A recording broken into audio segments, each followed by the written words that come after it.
Happy birthday. My name is Poo Bear, and I'm on Young Hollywood right now.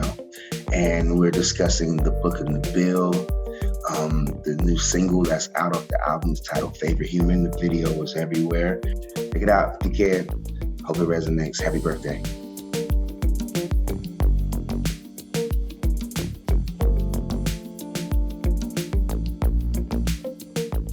There aren't any features on this album. Unlike my last Poo Bear Presents Bearthday music, it was all my friends and, collabs. This album, it's just me singing, and I just really wanted to, I didn't really want to do any features on this project. I really just wanted to make records that I love and don't feel like I need to add anybody to enhance anything. Just let it stand on its own two feet. I love the record Tomorrow a lot, just because it's the poem that it came from. It was definitely directed to Nabeel's daughter, and for me, when I'm turning it into a song and adding a hook to it, I definitely started to look at it like, wow, this represents how I feel about my daughter as well.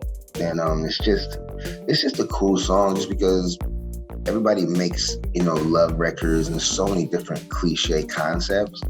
So to actually make a record that's about our daughter, and the way it's put, where, somebody could be, singing this to their niece or to their female, their female cat or their female pet, my little princess. So it's just one of those records that, the double entendres are great, and the meaning behind it is super, it's got a lot of depth, and the melodies in this song is really infectious. So I would say Tomorrow is my favorite record off of the Book of Nabeel.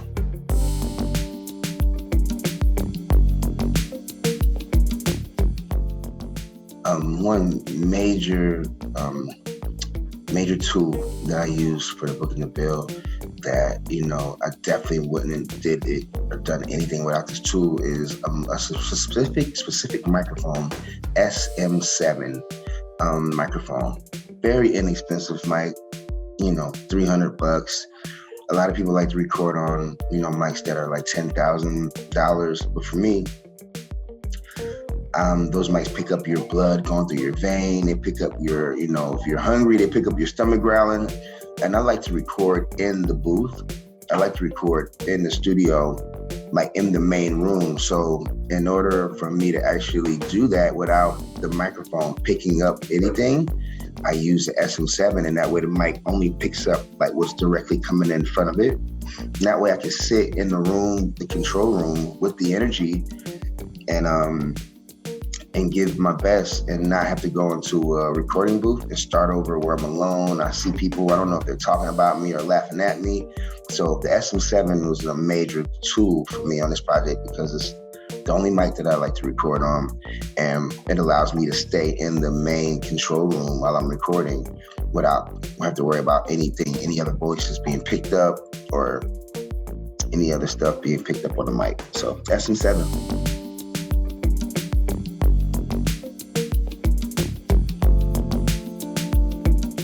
Oh man, so in creating What Do You Mean, it was done in about, went in the studio, record plant, and just started listening to different chords and listening to different music.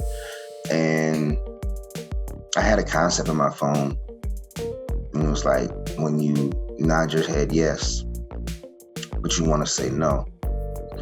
And it was just that, literally. I literally just had those words. And then I remember going in the studio, and I had already written 105 songs for Justin. And then, it was more so this feeling of, well, can you do another record? And I was kind of frustrated. So What Do You Mean kind of came out of a place of frustration, because I'm like, we have 105 songs. Do I have to really do another record? And I did it because I'm not the one to waste studio time. I don't like that. But doing that record, I think I knocked out a verse, a pre-chorus, a hook. I think I knocked out the whole song in probably like 35, 40 minutes. Excuse me. About 40 minutes I took, and so it wasn't a day process. I sent it to Justin. Justin was actually in Australia when I sent him the first draft of it, and he loved it, and added his piece to it, and sent it back. And then I remember Scooter saying, "Yo, that record, that What Do You Mean record, that's gonna be Justin's first single." And I'm like, "No way, we have 105 other songs. Like, what are you talking about?" And he's like, "Nah, man, I got the feeling in my stomach that What Do You Mean is like the first single." And, thank God, Scooter heard it, and he made it the first single, and it was Justin's first Hot 100 number one. And we went on to sell about 50 million singles on that song worldwide. So it ended up turning out really well. It was not a multiple day process. It was, 45 minutes tops to write that record. Sent it to Australia. Justin loved it, added his piece to it. And it's pretty turned around pretty fast. And then I remember that song came out like August 28th, I think, like 2015. Yeah. But it was like one of the quickest turnarounds where I went in the studio, created, sent it to Justin, he added to it, and then it was out like literally like 25 days later. It was one of the fastest turnarounds ever in my music career, as far as creating a record and it coming out to radio. So it was really cool, man. What Do You Mean? Big record. I didn't really hear it at first, didn't know how big it was gonna be. So I just gotta always just stick to my formula and do what I know best, because sometimes I might not feel like it's a hit, but as long as it has my formula and it has, those elements in it, that it could possibly be a hit record. So if I was to listen to music, it's an artist named Bry B out of St. Louis. That's really, really amazing. What I like to listen for in an artist is originality, is just, seeing something that's new that hasn't been done before, because there's nothing new under the sun. So if there's a rapper, Bry B is a rapper / singer, but, he's coming up with new flows and cadences and styles that I've never heard before. So it's almost like a new product. It's like, you want to put a new product in the marketplace, don't let it be the same Heinz ketchup that's already out, Do something unique with the ketchup, or do something special. So Bry B, very special artist out of St. Louis, new, up and coming. Definitely have to say Justin Bieber. Justin Bieber's great, amazing. We worked a lot, and a lot of times, we would work and I would send records and he would go through them and cut them with Josh Goodwin. And then there'll be some times when I would actually come in and get the chance to vocal produce Justin. And it's always amazing. He works really, really hard, and he's really good for himself. The third artist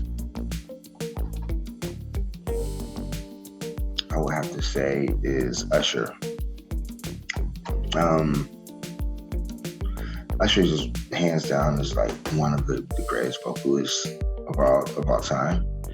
And, he has a lot of responsibility. And I just went to his concert in Vegas, and it's over the top. There's never been a show like his show in Vegas before. Really, really great. And I just love his work ethic. I love the fact that, we could be in the booth, he could be in the main room singing, and,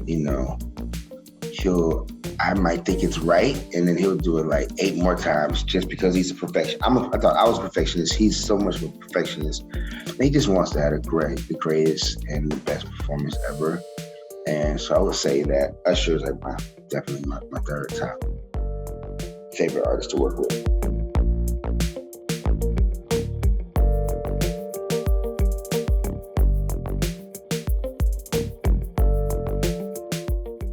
I prefer both. I like both. I like, I think everything in life should have a cool balance, nice, cool equilibrium. So I do appreciate being behind the scenes. I appreciate going places and meeting people. And I appreciate people treating me, normal, as opposed to them finding out what I've done or what I'm responsible for, or what I have, and then being nice to me because of that. So I would just say that for me, it's amazing just to have some real authentic, fans, and learn who really loves Poo Bear music, really figure out who really loves Poo Bear music and get the data and get to see. And I love that too. I love being able to put out songs and raise the bar. As much as I love being behind the scenes, I do love to put out new music so that other musicians and writers and producers can hear and they can maybe take from it and apply it and use it, because we have to grow. We can't keep putting out the same music every year, so I just like I love being able to be behind the scenes. I love the fact that some people that, I like being a star to the stars, but then I also love putting out music to people who love R&B.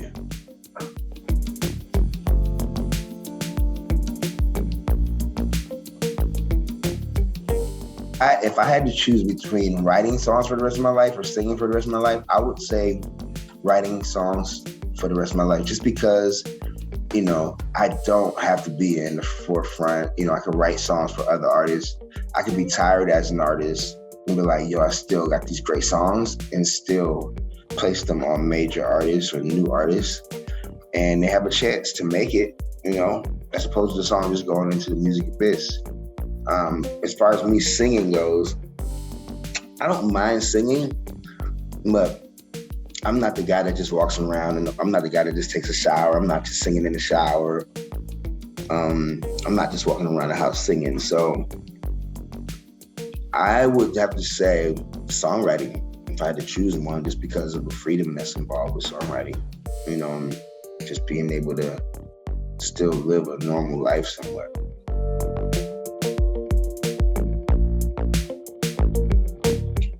So some advice I would give to aspiring singers and songwriters is take whatever negative criticism that you get and use it as fuel.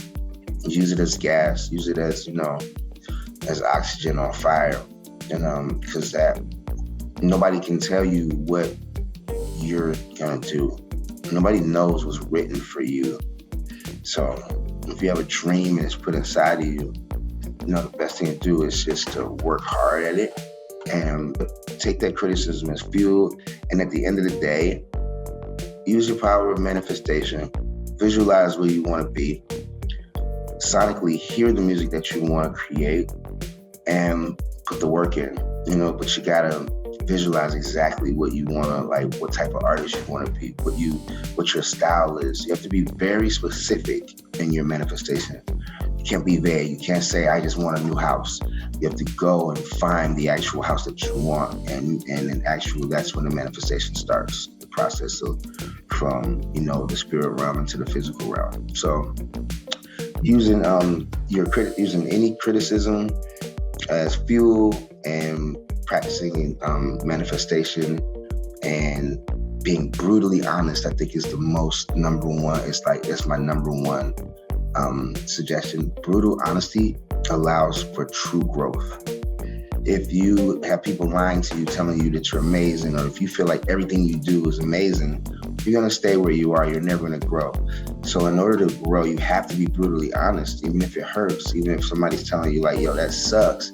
At least so you can work on it, and then that for you allows growth. And most people just celebrate way too fast, and they start feeling themselves way too soon.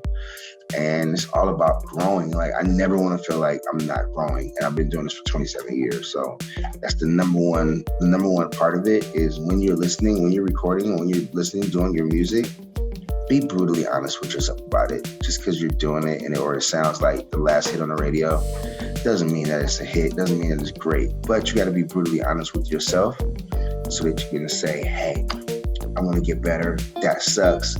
Let me do something different. Let me try to make this better. So that's it. Those are 3 things.